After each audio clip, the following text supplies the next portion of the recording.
Las lipoproteínas son estructuras complejas que sirven para transportar lípidos en el organismo a través de la sangre o la linfa. Su composición típica se basa en una capa externa constituida por fosfolípidos, apoproteínas y colesterol libre, mientras que en el interior se acumulan triglicéridos y colesterol esterificado. Los kilomicrones son las lipoproteínas de mayor tamaño y menor densidad. Se sintetizan en los enterocitos a partir de lípidos procedentes de la dieta. Su función es la incorporación de estos al ser vivo. Contienen triglicéridos y colesterol en menor cantidad, además de las lipoproteínas ApoA1 y ApoB48.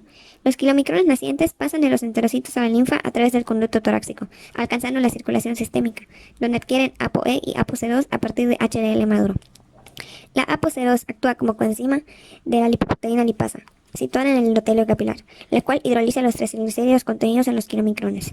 Y así los ácidos grasos libres ingresan en los tejidos, principalmente el adiposo y el muscular, donde pueden ser utilizados como sustrato energético o reesterificarse para su almacenamiento.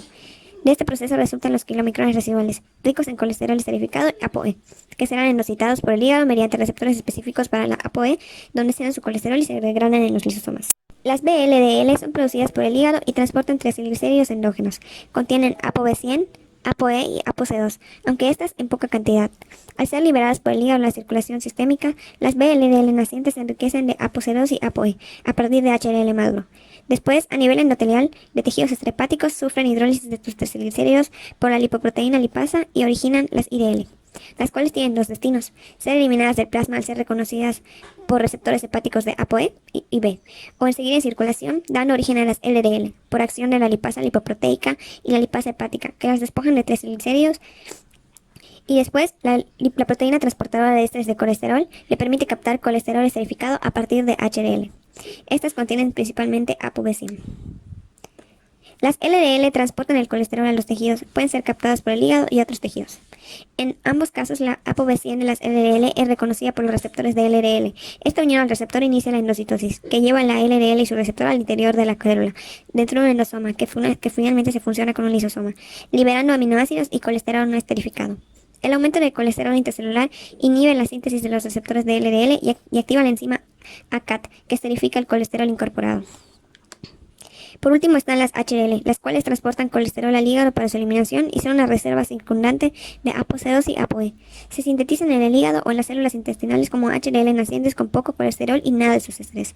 Contienen ApoA1, ApoC1 y ApoC2 principalmente, además de LCAT en su superficie. El HDL naciente se transforma en HDL maduro por acción de la LCAT, que transforma el colesterol libre en colesterol esterificado.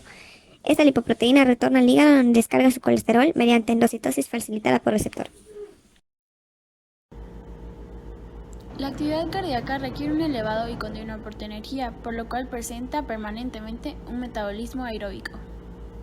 La principal fuente de energía son los ácidos grasos, que son aportados al músculo cardíaco por la sangre. Se encuentra como ácidos grasos libres o como trigliceroles, formando parte de los kilomicrones o de las lipoproteínas de muy baja densidad, las VLDL.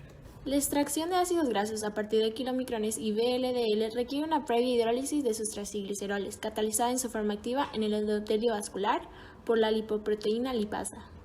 Los requisitos para que los ácidos grasos sean catabolizados con su activación, es decir, la combinación de su grupo carboxilo con coenzima A, generando los derivados acílico-A correspondientes, y la internación de estos a la matriz mitocondrial.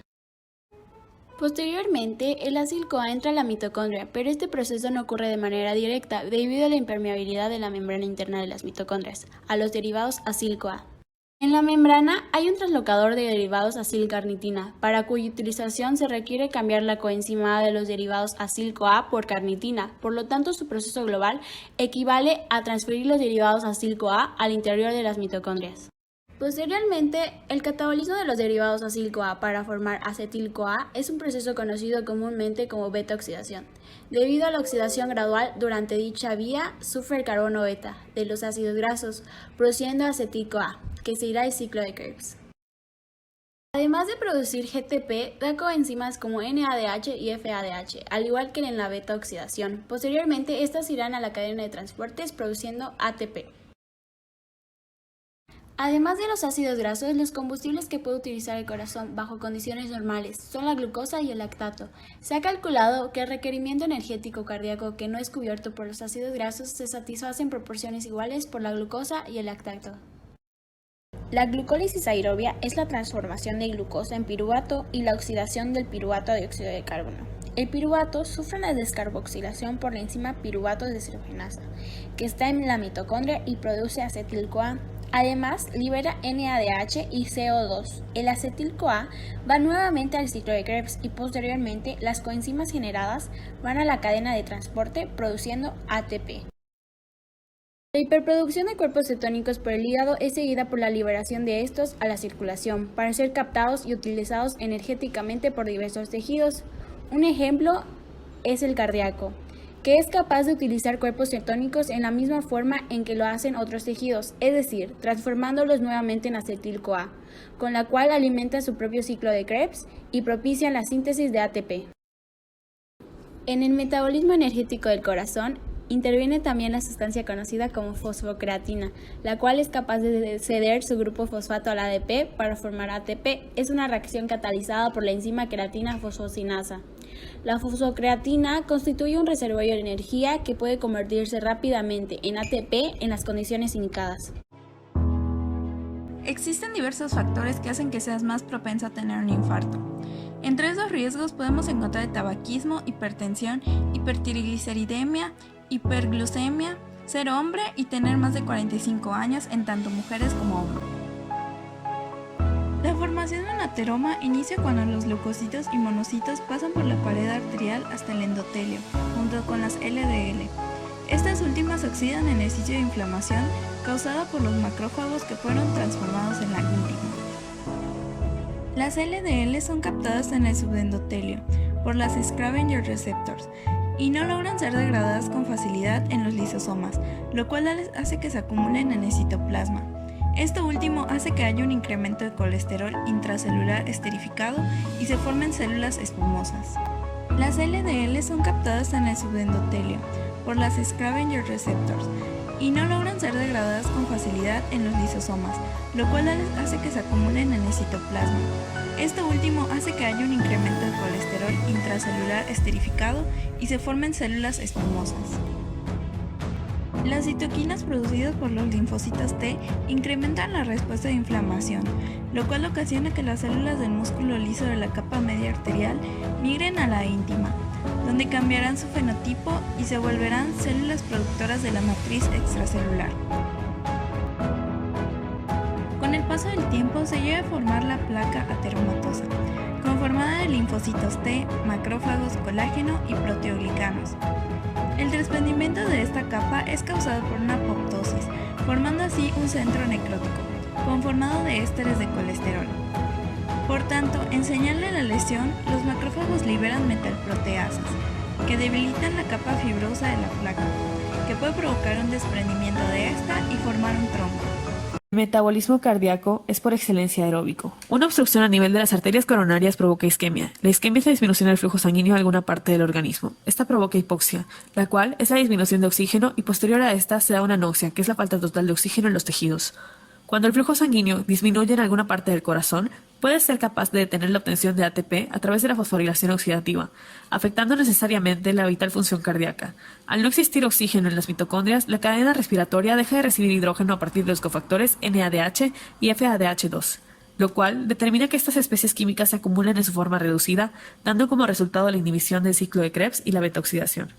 Al cesar el requerimiento energético se acumula acetilcoenzima A, y entonces este metabolito es traslocado al citosol y en este espacio celular se carboxila, formando malonilcoenzima A, capaz de inhibir alostéricamente a la enzima CPT1. La primera de las involucradas en la captación de los ácidos grasos por las mitocondrias. Como resultado, los ácidos grasos dejan de ser incorporados por las mitocondrias.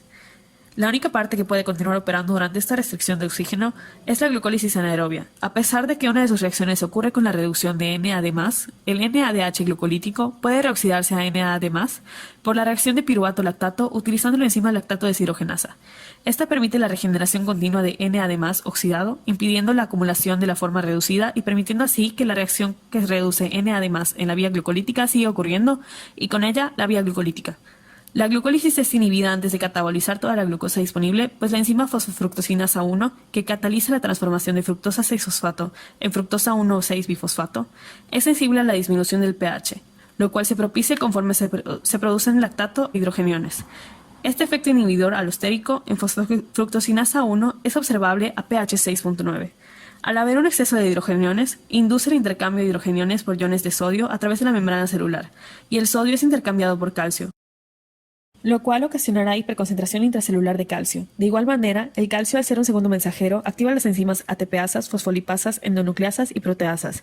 Estas permiten una degradación en las membranas, ocasionando que el citocromo C se libere al citoplasma, marcando la célula para apoptosis, lo cual da como resultado una necrosis, es decir, la muerte de la célula. La lactato deshidrogenasa, la aspartato aminotransferasa y la creatinquinasa MB, que es una isoenzima de la creatinquinasa que es predominantemente específica del miocardio, son enzimas citoplasmáticas, y las últimas dos también se encuentran en las mitocondrias. La elevación sérica de estas enzimas se correlaciona con el vertido a la sangre del contenido enzimático de las células afectadas. En este caso, debido a la pérdida de integridad de las membranas celulares y mitocondriales causada por la necrosis asociada al infarto. La alanina aminotransferasa se encuentra principalmente en el hígado. En el corazón la encontramos, pero en mucho menor proporción. Igualmente se libera a la sangre debido a la pérdida de integridad de la membrana. La mioglobina es una proteína citoplasmática cuyo bajo peso molecular le permite alcanzar rápidamente la circulación tras alteraciones moderadas de la permeabilidad celular.